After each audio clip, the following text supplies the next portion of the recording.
दोस्तों नमस्कार। Supreme court ने आज बतला दिया कि प्रधानमंत्री मणिपुर पर कुछ कहते क्यों नहीं हैं। बीते 3 महीनों से प्रधानमंत्री खामोश क्यों हैं मणिपुर को लेकर। मणिपुर के भीतर के हालात, उसके चप्पे चप्पे पर फैला हुआ दर्द और दर्द की इंतहा के बीच कानून के राज का गायब हो जाना, किसी भी तौर पर पुलिस का काम नहीं करना, प्रशासन पूरी तरीके से असफल हो जाना और हर घटना दर घटना के बाद ना तो थानों की मौजूदगी नजर आए, ना ही पुलिस के कॉपी में एफआईआर दर्ज हो। एफआईआर कब दर्ज हो, किसकी गिरफ्तारी कब हो रही है, किसको कौन सी सजा मिलेगी, कुछ भी नहीं है।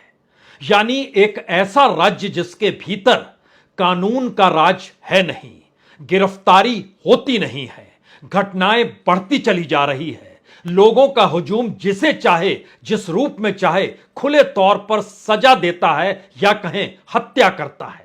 लेकिन बावजूद इसके राज्य सरकार कहीं नहीं है, तो प्रधानमंत्री संसद के भीतर आकर मणिपुर पर क्या कहें।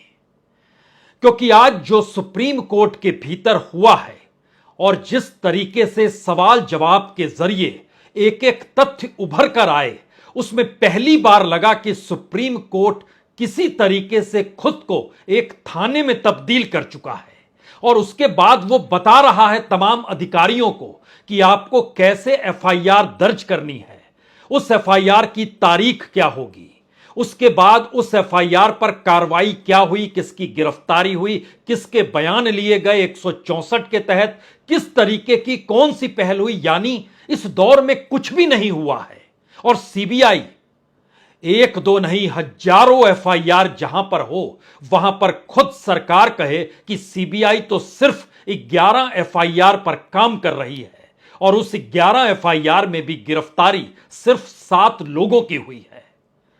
यानी मणिपुर के भीतर का जो सच आज सुप्रीम कोर्ट में उभर कर आया और सरकार की तरफ से तमाम तथ्य देने के बावजूद भी कई मौकों पर सरकार के पास अब भी कोई जानकारी नहीं, तो ऐसे में सुप्रीम कोर्ट को कहना पड़ा कि राज्य का पुलिस का मुखिया यानी डीजीपी अगले सोमवार को सुप्रीम कोर्ट में हाजिर हो।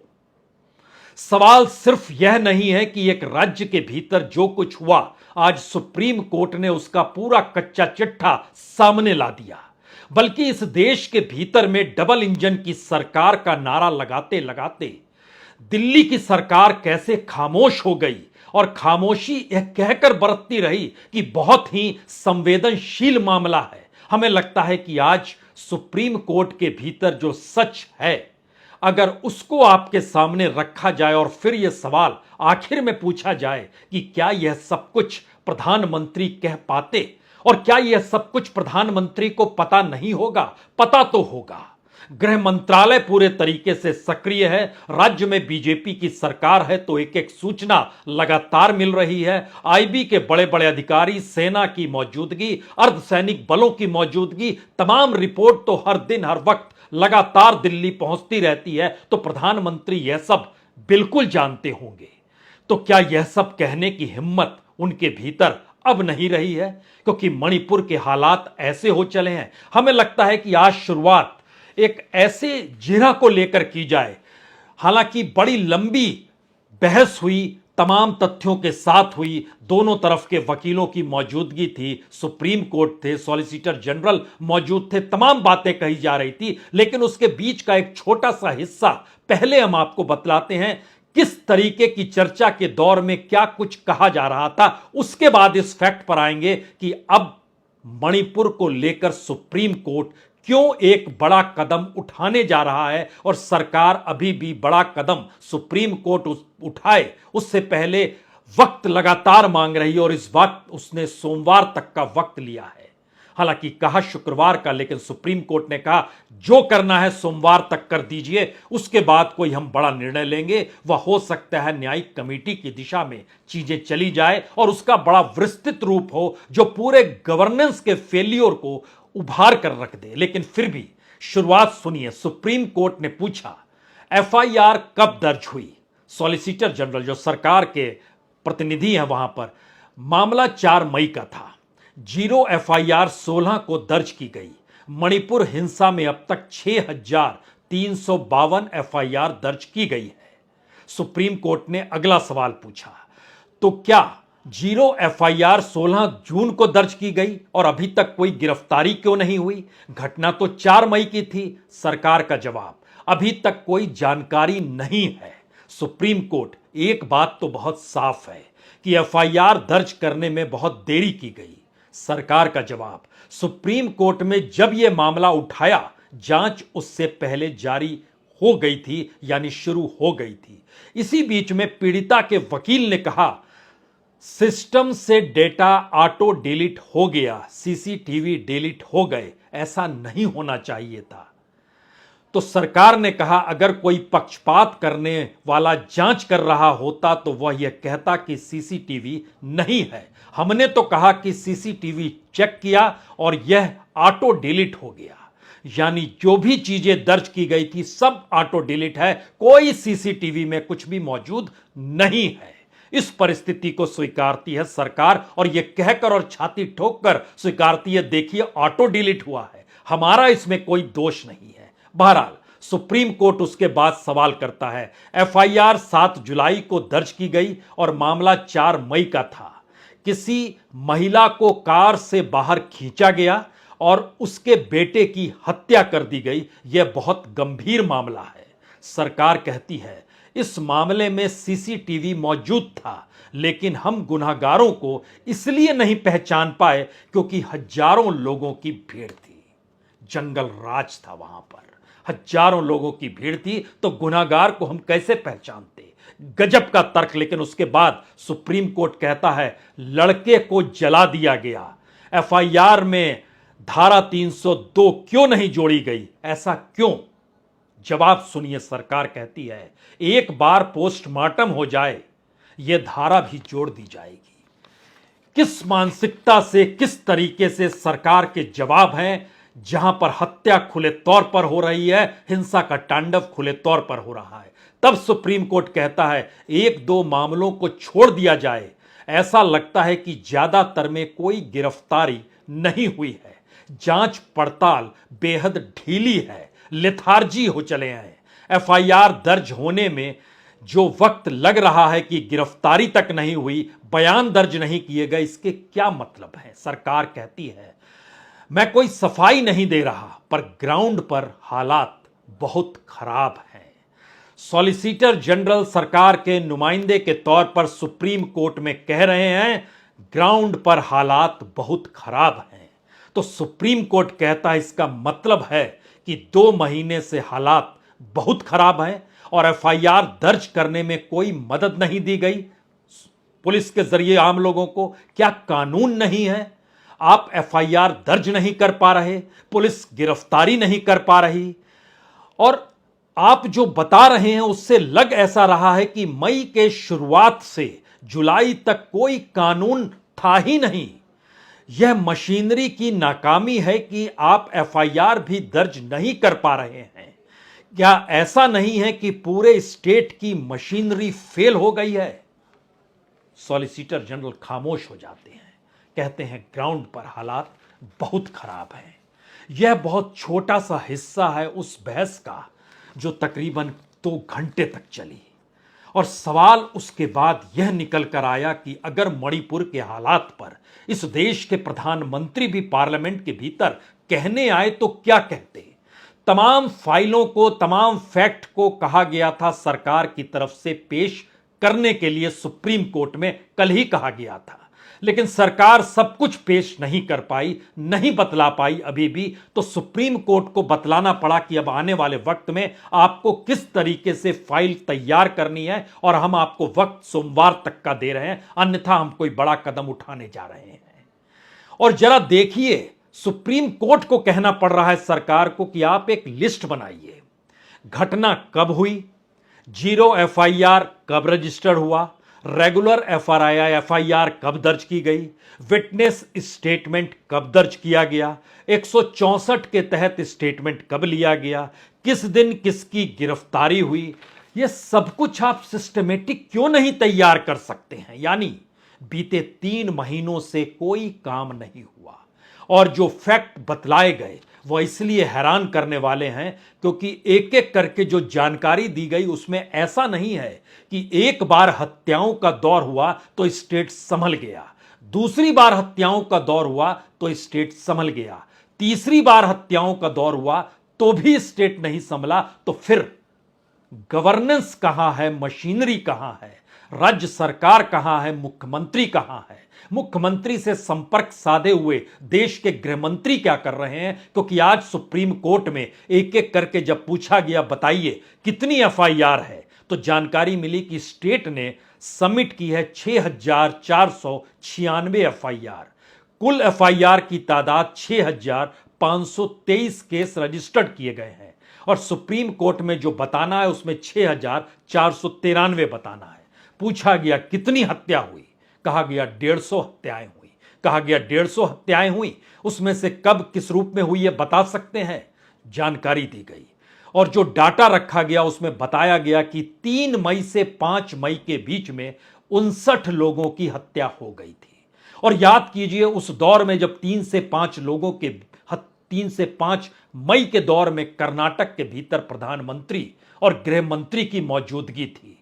59 लोग मारे जा चुके थे और इस देश की सत्ता चुनाव में मशगूल थी। और उसके बाद ऐसा भी नहीं कि सरकार होश में आ गई हो या राज्य सरकार ने कोई पहल कर दी हो या मणिपुर पुलिस सक्रिय हो गई हो या वहां पर अर्धसैनिकों की मौजूदगी और तैनाती जो कई कंपनियों, दर्जनों कंपनियों के आधार पर की गई, उसके बाद भी खामोशी आई हो। जी नहीं, सुप्रीम कोर्ट में जानकारी दी जाती है 59 हत्याएं 3 मई से 5 मई के दौर में होती है और फिर 27 मई को दोबारा हिंसा का तांडव। 27 से 29 मई के बीच में 48 घंटों के भीतर 28 लोगों की हत्या होती है। उसके बाद 9 जून को एक बार फिर 13 लोगों की हत्या होती है। इन सभी को अगर आप जोड़ दीजिएगा तो भी स्थिति 100 हत्या तक बनती है और 150 हत्याएं, बाकी 50 हत्याएं सिलसिलेवार तरीके से अलग अलग दौर में लगभग एवरेज हर दिन 3 से 4 लोगों की हत्या हो रही है और स्टेट कुछ भी नहीं कर पा रहा है, गवर्नेंस फेल है। सुप्रीम कोर्ट ने पूछा कितने लोग घायल हुए, जानकारी दी गई 502 लोग। कितने केस थे इनको लेकर? 501 केस लूटपाट और आगजनी के केस थे। कितने लोग अरेस्ट किए गए? बताया गया 252 लोग अरेस्ट किए गए। फिर पूछा गया कि जो एफआईआर पर सीबीआई काम कर रही है उसका क्या हकीकत है? जानकारी दी गई कि सिर्फ 11 एफआईआर पर सीबीआई काम कर रही है, जिसमें 7 लोगों को गिरफ्तार किया गया। ये 11 की 11 एफआईआर महिलाओं के खिलाफ हिंसा को लेकर है, बच्चों की हत्याओं को लेकर है।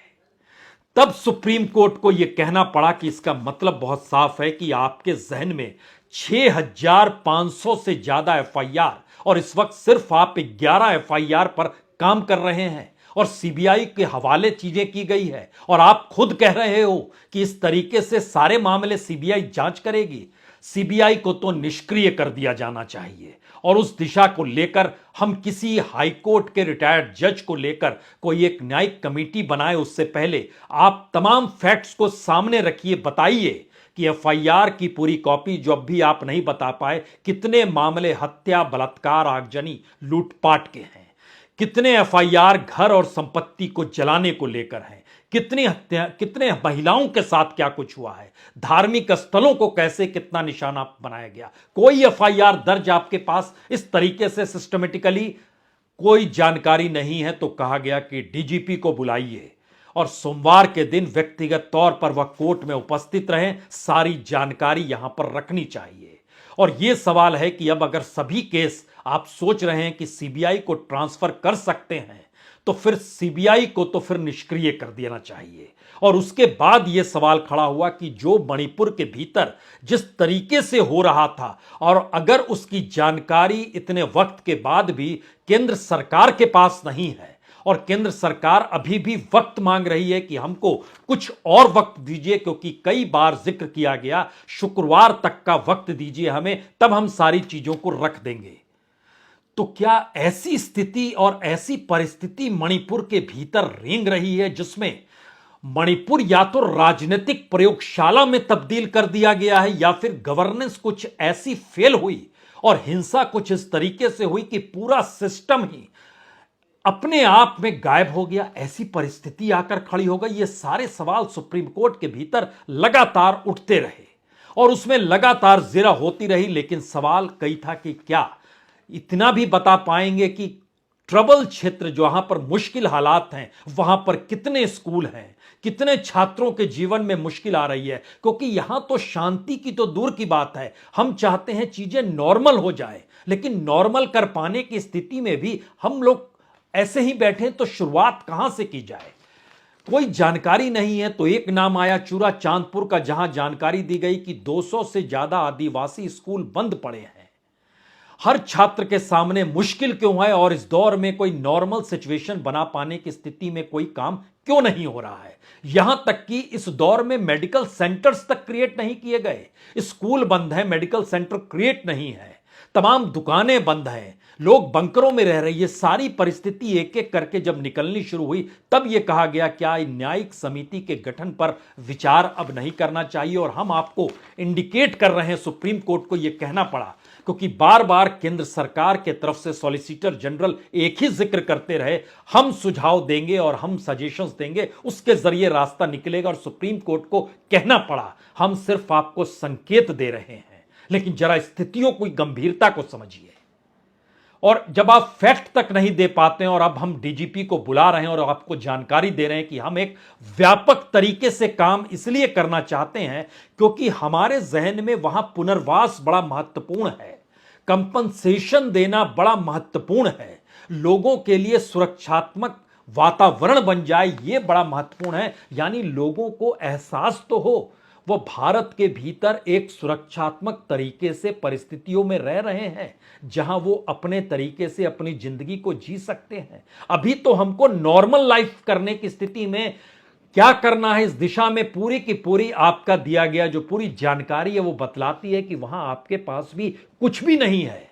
यानी स्टेट पूरा फेल्योर हो चला है।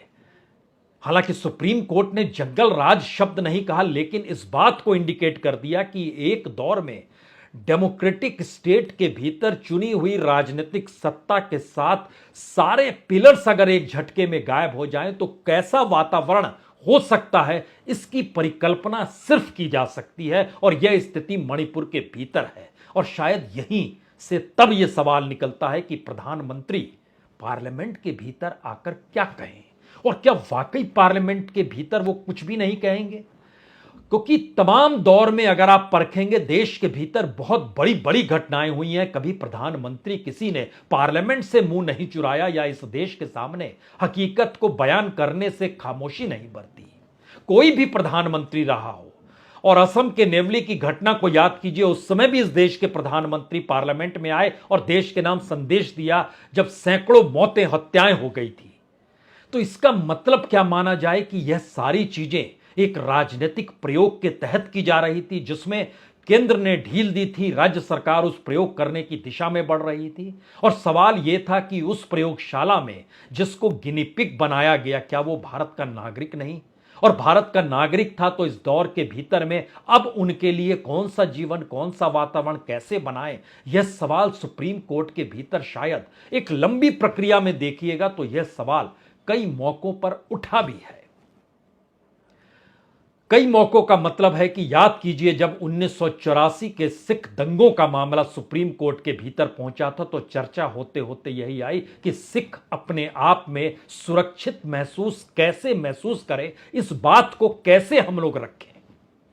यानी किसी स्टेट के भीतर 84 के दंगों को लेकर इस बात का जिक्र हुआ था। 2002 गुजरात के दंगों को लेकर सुप्रीम कोर्ट के भीतर जब मामला आया तो कहा गया कम से कम सुरक्षा तो दे, एक नॉर्मल लाइफ की दिशा में लोग खड़े हैं ये महसूस तो करें। लेकिन हर उस मौके पर महसूस कीजिए इस देश के प्रधानमंत्री को कहना पड़ा राष्ट्र के नाम संदेश देना हो या फिर पार्लियामेंट के भीतर जवाब देना हो। ऐसी परिस्थिति कभी नहीं आई कि जब अविश्वास प्रस्ताव लेकर आया जाए और यह सोचकर लाया जाए कि जिस सरकार के खिलाफ अविश्वास प्रस्ताव ला रहे हैं उस सरकार के मुखिया को आखिर में आकर तो कहना ही पड़ेगा। और स्ट्रेटजिकली देखिए क्या दिन चुना गया कि 8 तारीख से 10 तारीख तक बहस होगी और 10 तारीख के आखिर में प्रधानमंत्री अपनी बात को कहेंगे और उसके बाद सनडाई हो जाएगा और उसके बाद मानसून सत्र खत्म हो जाएगा और उसके बाद प्रधानमंत्री के अगले भाषण का इंतजार 15 अगस्त को लोग करेंगे, जब लाल किले के प्राचीर से वह क्या कहते हैं। वहां से भी मणिपुर का जिक्र हो नहीं पाएगा, जबकि पहली बार राजेंद्र प्रसाद का जो भाषण पार्लियामेंट के भीतर बतौर राष्ट्रपति था, और जिस नेहरू का जिक्र किया जाता है कि जब पहली बार वह लाल किले के प्राचीर से भाषण दे रहे थे तो उसमें नॉर्थ ईस्ट के राज्यों का जिक्र था और राज्यों के भीतर किस तरीके से उनका जुड़ाव भारत के मेन स्ट्रीम से किस रूप में होना चाहिए, इसका जिक्र कर रहे थे। लेकिन मौजूदा वक्त में कितनी बड़ी खामोशी, और सुप्रीम कोर्ट के भीतर एक एक फैक्ट लगातार जब सामने आते चले जा रहे थे तो यह सवाल बड़ा होते चला जा रहा था कि सुप्रीम कोर्ट तो तमाम फैक्ट्स को सामने उजागर करके रख रहा है इस देश के सामने, और इस देश की पार्लियामेंट इस पर खामोश है, सरकार खामोश है, प्रधानमंत्री खुद खामोश है। ऐसी परिस्थिति इस देश के भीतर कब आई होगी? तो क्या प्रधानमंत्री अगर कुछ कह देते और मणिपुर के हालात अगर ठीक हो जाते और अगर सक्रिय चीजें उस रूप में चलने लगती तो क्या यह देश के अनुकूल नहीं होता?